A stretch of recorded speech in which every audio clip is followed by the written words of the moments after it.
Hello दोस्तों, नमस्कार। Study बाबा education में आपका स्वागत है। आई होप सब आप सभी अच्छे होंगे और अपना प्रिपरेशन अच्छे से कर रहे होंगे। तो दोस्तों, आज हम डिस्कस करने वाले हैं विजन आईएएस का इन्वायरमेंट जो आया है। इसमें पीटी 365 जो इन्वायरमेंट का पीटी है, यानी प्रीलिम्स के लिए 365 जो इन्वायरमेंट का आ चुका है उसको हम कवर करने वाले हैं। ठीक है गाइस, तो ये मई 2020 से जनवरी 2021 के जितने भी टॉपिक्स हैं इट विल कवर अप। तो आप इसको तो ज़रूरी करके जाएगा। इन्वायरमेंट हुआ, इकोनॉमी हुआ, तो इस पीटी 365 को छोड़ना नहीं है। और एक शंकर आईएएस का आता है प्रीलिम्स के रिगार्डिंग गवर्नमेंट स्कीम को लेके, उसको भी एक बार कर लीजिएगा। तो बार बार रिवीजन करते रहिएगा और करते रहिएगा, क्योंकि अब टाइम आ गया है, काफ़ी ज़्यादा लोड है और काफ़ी ज़्यादा अपलोड करना है माइंड में। तो गाइस चलो देखते हैं, स्टार्ट करते हैं कितना कवर कर पाते हैं गाइस। तो वैसे आज कवर करेंगे हम इसमें जो क्लाइमेट चेंज जो हमारा पहला टॉपिक है उसके कौन कौन से सिनेरियो हैं। नंबर एक, ग्लोबल सिनेरियो में कौन कौन सी रिपोर्ट हैं। एमिशन गैप रिपोर्ट 2020 है, इसमें ये अभी भी न्यूज़ में चल रहा है, इसको देखना है। एडेप्टेशन गैप रिपोर्ट देखेंगे। और क्लाइमेट चेंज परफॉर्मेंस इंडेक्स है, उसकी क्या रैंकिंग है इंडिया की, और ग्लोबल सिनेरियो क्या है, state of the global climate report वगैरह वगैरह। तो हो सकता है हम सारे टॉपिक्स को कवर करें या नहीं कर पाएँ आज, क्योंकि ज़्यादा लंबा नहीं बनाएंगे।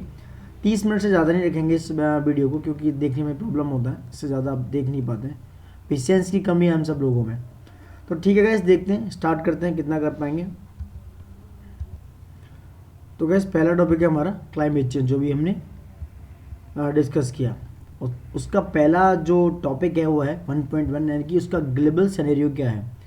तो जो हम पहला टॉपिक डिस्कस करने जा रहे हैं वो है emission gap report under the climate change, जो 2020 का है। क्या चेंजेस हैं ये न्यूज़ में किया है। देखो गाइस, यूएन जो एनवायरनमेंट प्रोग्राम है, यानी कि यूनाइटेड नेशंस एनवायरनमेंट प्रोग्राम है, उसने क्या किया है, रिसेंटली रिलीज किया है एनुअल एमिशन गैप रिपोर्ट। जो 2020 का एनुअल रिपोर्ट है वो, पहली बात तो ये ध्यान रखो कौन इसको क्या करता है, रिलीज करता है। UNEP, United Nation Environment Programme इसको रिलीज करता है गाइस। तो यूएनईपी इसको रिलीज़ करता है गाइस। ठीक है, यूएनईपी के बारे में आपको देख लीजिएगा कब कैसे एस्टेब्लिश किया, और आप एक बार कमेंट करके बता सकते हैं हमें। देखो फाइंडिंग्स क्या है इसकी। ग्रीन हाउस गैस एमिशंस जो है वो कंटिन्यू हो रही हैं टू इंक्रीज, यानी कि वो 4% पर ईयर सिंस 2010, यानी कि 2010 से वो क्या है 4% पर ईयर के हिसाब से बढ़ रहा है, इंक्रीज हो रहा है। क्या, global green house gas. Global green house gas कौन कौन सी होती हैं गाइस, जो हमारे एनवायरनमेंट में क्या है, जो कि क्या करती हैं ग्लोबली, जैसे कार्बन डाइऑक्साइड है, या जो मीथेन है, या नाइट्रस ऑक्साइड है, सल्फर डाइऑक्साइड, जो ग्लोबली क्या करती हैं, जो टेम्परेचर है उसको राइज कर रही हैं, वो कहलाती हैं globally green house gas. On average and rapid increase of 2.6% इन 2019। ध्यान रखने वाले थे, डेटा का थोड़ा ध्यान रखना। जो डेटा है वो बहुत ज़्यादा यूज़ तो नहीं होता यूपीएससी में, लेकिन फिर भी ध्यान रखना एक बार। तो 4% हो रही है 2010 से ऑन एवरेज, और उसके बाद रैपिड इंक्रीज हुआ है 2019 से 2.6% ड्यू टू फॉरेस्ट फायर, क्योंकि फॉरेस्ट फायर बहुत ज़्यादा हुए हैं। अभी आपको रिसेंटली आपने देखा है अमेजोनिया में, यानी कि ब्राज़ील में कितना ज़्यादा फॉरेस्ट फायर हुआ, वहाँ पे जो है फ्लोरा एंड फौना दोनों ही कितना ज़्यादा हार्मफुल हुआ, कितना ज़्यादा इफेक्ट हुआ। बहुत सारे एनिमल्स, बहुत सारे वहाँ पे जानवर और पेड़ इतने ज़्यादा डिस्ट्रॉय हो गए कि आप उसका अनुमान नहीं लगा सकते। And reach a record high और 59.1 गीगाटन कार्बन डाइऑक्साइड इन 2019। उन्होंने कहा कि भैया ये इस समय का 2019 का सबसे रिकॉर्ड, अब तक का सबसे हाईएस्ट है। क्या, यानी कि 59.1 गीगाटन कार्बन डाइऑक्साइड को क्या किया, रिकॉर्ड किया गया है 2019 में गाइस। एंड जो फॉसिल कार्बन डाइऑक्साइड एमिशन है accounted for maximum global green house gas emission. सबसे ज़्यादा क्या है, यानी कि जो फॉसिल है, यानी कि फॉसिल से जो ग्रीन कार्बन डाइऑक्साइड एमिशन होता है वो सबसे ज़्यादा क्या करता है, ग्रीन हाउस गैस एमिशंस करता है। G20 countries account for bulk of emission. सबसे ज़्यादा क्या करते हैं G20 कंट्रीज, जो कि डेवलप्ड कंट्रीज कह सकते हैं। You can say like most of that countries are developed countries in G20। नहीं, मोस्ट ऑफ दैट नहीं, because India and China is developing, वो अपने आप को ऐसा कहते हैं।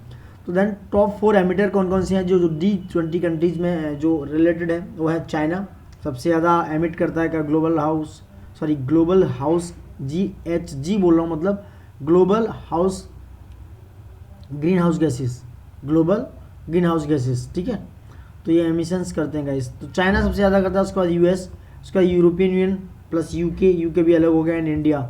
ये 4 सबसे बड़े कंट्रीब्यूटर हैं। यानी कि ये अगर देखा जाए तो टोटल 55%, यानी कि 55% of the total green house gas emissions करते हैं ये गाइस लास्ट डिकेड, यानी कि पिछले डिकेड में, यानी कि पिछले 10 सालों में सबसे ज़्यादा जो 4 एमिटर हैं वो हैं चाइना, यूएसए, यूरोपीय यूनियन और यूके। ठीक है, इस करंट एनडीसी देखा जाए तो एनडीसी समझ रहे हैं, ये होता है गाइस नेशनल डेवलपमेंट जो है उसका एनडीसी का। ठीक है गाइस, नेशनल, तो ग्लोबल एनडीसी जो है यानी कि नेशनली डिटरमाइंड जो कंट्रीब्यूशन है गाइस वो क्या है, यानी कि all parties are requested to submit the next round of NDCs, यानी कि जो 2020 से जो कंट्रीब्यूशन हो रहा है, यानी कि सारी जो पार्टीज हैं जो इसमें रिलेटेड हैं वो it would lead to a temperature increase of at least 3%, sorry 3 degree C, percent नहीं guys, 3 degree C by the end of the century. अगर देखा जाए इस सेंचुरी के जो 21st सेंचुरी चल रही है उसके एंड में हमारा जो टेम्परेचर है ग्लोबली 3 डिग्री पहुंच जाएगा, जिस समय क्योंकि नेशनली डिटरमाइंड कंट्रीब्यूशन हो रहा है पूरा देखा जाए, यानी करंट एनडीसी के हिसाब से मैं बता रहा हूँ गाइस, इस समय अगर इसको रोका नहीं गया ग्लोबल ग्रीन हाउस गैस को तो ये last of the century, end of the century 3 degree C increase कर जाएगा। अब देखो ये कुछ पिक्चर्स हैं जो उसमें बताया गया global green house gas emissions कहाँ से रिसोर्सेज, किस किस रिसोर्सेज से आता है गाइस। देखो बहुत सारे लोग इसमें कर रहे हैं बट आपको थोड़ा यूजुअली समझना है, अच्छे से करना है, थोड़ा माइंड यूज भी करना है अपना, और 1 से 2 बार इस वीडियो को देखना है तो ही समझ में आएगा। देखो ये जो ग्राफ है इसका जो ये वाला एंगल है ये दिखाता है global green house gas emissions, जो वर्टिकल है, हॉरिजॉन्टल दिखाता है आपका ये जो दिखा रहा है ये पूरे ईयर्स को दिखा रहा है किस ईयर में कैसा हुआ। देखो सबसे ज़्यादा यूज जो पहली लाइन है ये दिखा रही है लैंड यूज चेंजेस को, कि कैसे ज़्यादा चेंजेस हुआ, ये वाली ये जो वायलेट लाइन। उसके बाद ये वाली लैंड यूज चेंजेस, ये जो लाइन है ये दिखा रही है लैंड यूज चेंज, यानी कि मीथेन एंड नाइट्रस ऑक्साइड को ये दिखा रहा है। कौन सी, ये वाली लाइन ये दिखा रही है किसको, कार्बन डाइऑक्साइड को। और ये दिखा रही है ये जो ग्रीन लाइन है ये फ्लोरिनेटेड गैसेस, एफ गैसेस होती हैं उनको दिखा रही है। और इसके बाद ये वाली लाइन जो रेड है ये दिखा रही है नाइट्रस ऑक्साइड, उसका ये मीथेन को दिखा रहा है। और ये सबसे ज़्यादा जो मैं अभी बता रहा था फॉसिल कार्बन डाइऑक्साइड से सबसे ज़्यादा होता है, वो होता है फ्लो का क्या global green house gas emission होता है, वो होता है सबसे ज़्यादा होता है फॉसिल कार्बन डाइऑक्साइड नंबर 1 पे, ये जो दिखा रहा है। नंबर 2 पे गाइस मीथेन, ये डिसेंडिंग ऑर्डर में दिया हुआ है, यहाँ से इधर से जाएंगे आप ऐसे नहीं, ऐसा तो है। उसके बाद land use changes carbon dioxide है नंबर 3 पे, ये सबसे ज़्यादा है। उसके बाद गाइस ये आपका जो लैंड यूज के बाद नाइट्रस ऑक्साइड से है ये, उसके बाद फ्लोरिनेटेड गैसें हैं उसका लैंड यूज चेंजेस है। तो ये आपको गाइस दिखाया है ग्राफ के थ्रू, आप देख सकते हो किस में कैसे कैसे हुआ है। और पर कैपिटा एमिशंस भी आप एक बार देख सकते हो, ये जो ग्राफ गिवन है इसमें 1990 से 2019 तक का ग्राफ गिवन है, ये इंडिया है और ये ग्लोबली दिखाया गया है किस तरीके से। और ये मतलब अलग अलग कंट्री हैं, ये यूएसए है और ये पता नहीं कौन सा कंट्री का मैप गिवन है, तो देख सकते हो। ठीक है, अराउंड 2/3 ऑफ द ग्लोबल, यानी कि अगर देखा जाए तो 2/3 of global emissions are link to the private household activities.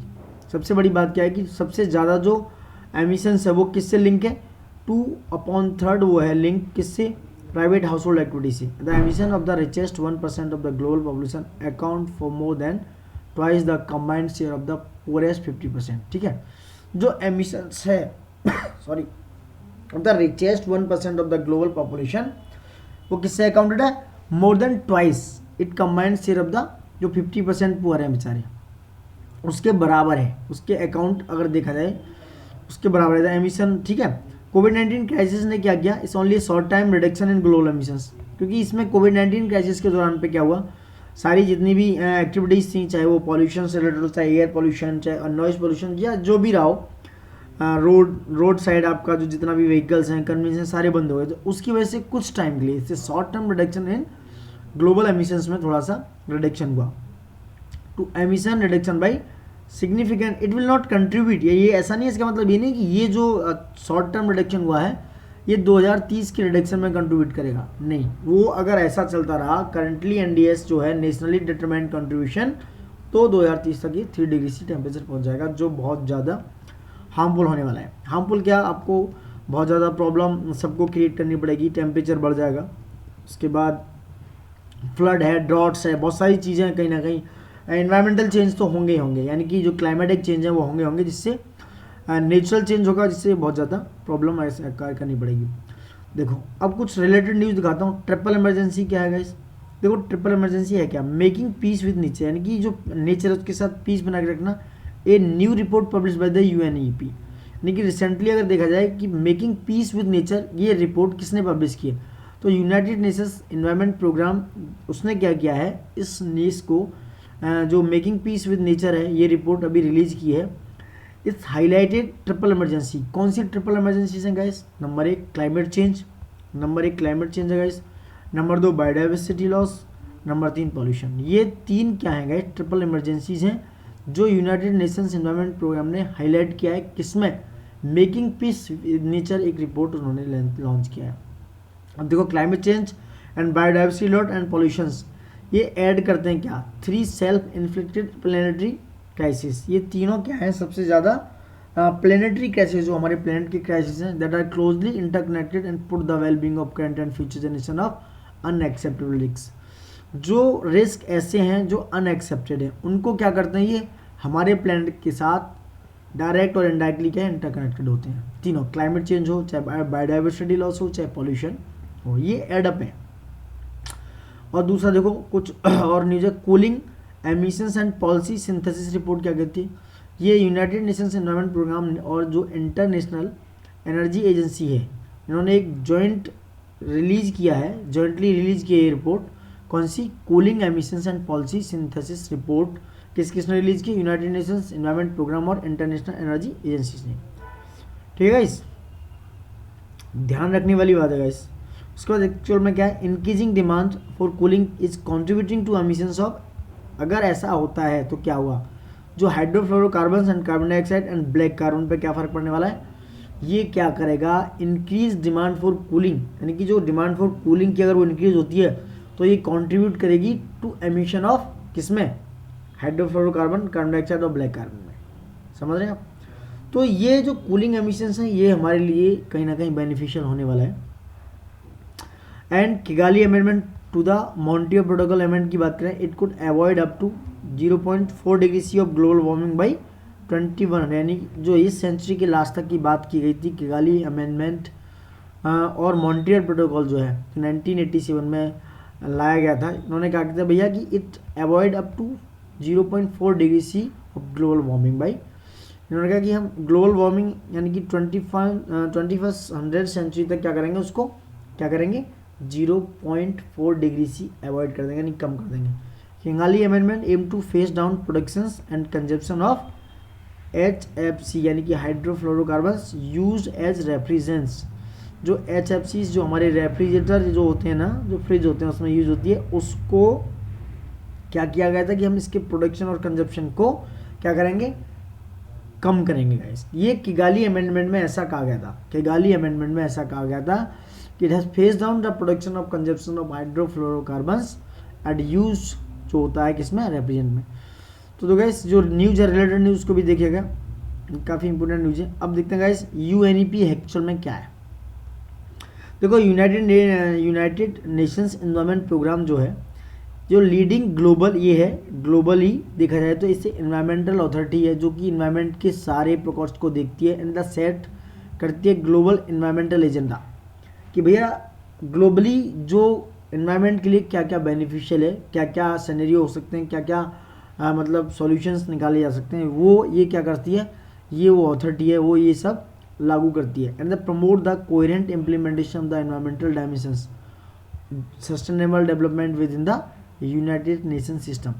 तो ये क्या करती है, मैंने बताया इस प्रमोट करती है, इम्प्लीमेंट करती है, जो चीज़ें काम की हैं, जो चीज़ें इम्प्लीमेंट हो सकती हैं इन्वायरमेंट को रिड्यूस करने के लिए। इन्वायरमेंट को रिड्यूस नहीं, इस इन्वायरमेंट में जो प्रॉब्लम्स हैं जो कि ग्लोबली ग्रीन हाउस गैस हैं या जो भी इसके इन्वायरमेंटल डायमेंशंस हैं उनको सस्टेन करने के लिए आगे फ्यूचर में कोई प्रॉब्लम ना हो। इसका जो हेडक्वार्टर गैस नैरोबी केन्या में है and it depend on voluntary contribution for 95% of this funding. इसमें अगर कोई भी कंट्री या कंट्रीब्यूशन करना चाहता है वो वॉलंटरी है, किसी पर कोई भी बाइंडिंग नहीं है। यूनाइटेड नेशन एनवायरनमेंट असेंबली जो है इसकी गवर्निंग बॉडी है। कौन? यूनाइटेड नेशंस एनवायरनमेंट असेंबली जो है इसकी गवर्निंग बॉडी है, किसकी? UNEP की। UN एनवायरनमेंट असेंबली जो है इज वर्ल्ड की highest level decision making body on the environment. ठीक है guys, United Nations environment assembly जो है UNEP की गवर्नमेंट बॉडी है और ये वो क्या है, वर्ल्ड की highest level decision making body है जो कि क्या करती है, universal memberships of all 193 members state हैं, किसमें, जो कि यूएन में जो मेंबर हैं वही यूएनईए के मेंबर हैं गाइस। अब इसके कुछ प्रोग्राम देखते हैं गाइस। फ्लैगशिप पब्लिकेशंस क्या हैं और अवार्ड कौन कौन से देते हैं यूएनईपी। और यूएनईपी होस्ट करता है the secretariat of many critical multilateral environment agreement, ठीक है। देखिए देखो हमारे प्लेनेट की बात करें, flagship publication our planet, Tunza, atlas of our changing environment, global environment outlook, ये इसके पब्लिकेशंस हैं, ठीक है। और देखते हैं अवार्ड कौन कौन से देखती है। यूएनईपी देती है champions of the Earth award, it is the United Nations highest environmental honour है ये, जो हमारे नरेंद्र मोदी जी को मिला इस साल भी, ठीक है गाइस। तो ये अवार्ड दिया था किसने, यूनाइटेड नेशन एनवायरमेंट प्रोग्राम ने, जो कि यूएनईपी है। सीड अवार्ड देती है गाइस, ये इंपॉर्टेंट रखना, पूछ सकते हैं, जो सपोर्ट करता है innovate small scale and locally driven entrepreneurs, जो कि लोकल लेवल पे स्मॉल जो कि एंटरप्रेन्योर होते हैं, यानी कि जो कि बिजनेस करते हैं guys. And global who integrate social and environmental benefit, socially integrate करता है environmentally benefits into their business model. और जो सीड अवार्ड है ये देती है जो कि इन्वायरमेंटली बेनिफिट्स कर, जो लोग इन्वायरमेंटल बेनिफिट के लिए काम करते हैं और बिजनेस मॉडल्स उनका ऐसा होता है जो इन्वायरमेंटली बेनिफिशियल होता है। एक अवार्ड है ससाकावा प्राइज देती है ये, सॉरी प्राइज है ये, इट रिकॉग्नाइज आउटस्टैंडिंग इंडिविजुअल, ये इंडिविजुअल एंड ऑर्गेनाइजेशन दोनों को दिया जाता है for their contribution of to the protection of the environment, जो प्रोटेक्शन को करते हैं, सॉरी जो एनवायरमेंट को प्रोटेक्ट करते हैं, and the promote of sustainable development, जो एसडीजी गोल्स यानी कि सस्टेनेबल डेवलपमेंट को प्रमोट करते हैं उनको ससाकावा प्राइज दिया जाता है गाइस। तो ये भी यूनाइटेड नेशंस एनवायरमेंट प्रोग्राम के द्वारा दिया जाता है, अवॉर्डेड किया जाता है। और कौन कौन से जो मल्टीलेटरल एग्रीमेंट्स हैं एनवायरमेंट के थ्रू वो यूएनईपी होस्ट करता है। देखो सीबीडी जो है convention on biological diversity, convention on international trade and endangered species of wild and fauna and flora भी साइट्स जो इसको बोलते हैं, मिनमाता कन्वेंशन ऑन मरकरी, सॉरी ये भी यूएनईपी करता है। बासिल्स, रोटरडम एंड स्टॉकहोम कन्वेंशंस, इनको भी। Vienna convention for the protection of ozone layer and Montreal protocol, this are related from ozone layer. Convention on migratory species, ये भी यूनाइटेड नेशंस एनवायरमेंट प्रोग्राम का है। और तीसरा और भी है गाइस, देखो कारापैथियन कन्वेंशन है, ये काफ़ी याद रखना क्योंकि पूछ लेते हो बेसी। Sub regional treaty to foster the sub sustainable development and the protection of Carpathian region, यानी कि जो कार्पेथियन रीजन है it related to Europeans largest mountain range है ये गाइस। कार्पेथियन रीजन कहाँ है, यूरोप का सबसे लार्जेस्ट माउंटेन रेंज है। बमाको कन्वेंशन है treaty of African nations prohibiting the import into Africa of any hazardous waste, ये भी यूएनईपी के द्वारा किया जाता है। The Tehran Convention protection of the marine environment of the Caspian Sea, जो तेहरान है ईरान का पार्ट, ईरान की कैपिटल है, उसके जो मरीन एनवायरनमेंट है जो कैस्पियन सी में उसको भी क्या करता है ये रिलीज करता है। ये एग्रीमेंट्स देखता है यूएनईपी के थ्रू देखे जाते हैं गाइस। तो गाइज ये टोटल अलाउट था फर्स्ट पॉइंट फर्स्ट चैप्टर हमारा जो ग्लोबल सिनेरियो पे था यूएनईपी का, जो हमने कवर किया गाइज। बाकी का अगली पिक्चर में देखेंगे क्योंकि हम बहुत बड़े वीडियो नहीं बना रहे हैं, छोटे छोटे बना रहे हैं 10, 12, 14 मिनट का। तो ये वीडियो 2.5 मिनट का हो गया। Thank you guys, please like and subscribe करते रहिए एक, और जल्दी से जल्दी देखते रहिए इनको, क्योंकि देखते रहेंगे तो आप इसको जल्दी से जल्दी रिवाइज कर पाएंगे, क्योंकि जो आपको लगता है ज़्यादा इंपॉर्टेंट है उसको आप बार बार रिवाइज कर सकते हैं। इसलिए एक एक करके हम इस सिनेरियो पे काम करेंगे गाइस, ठीक है।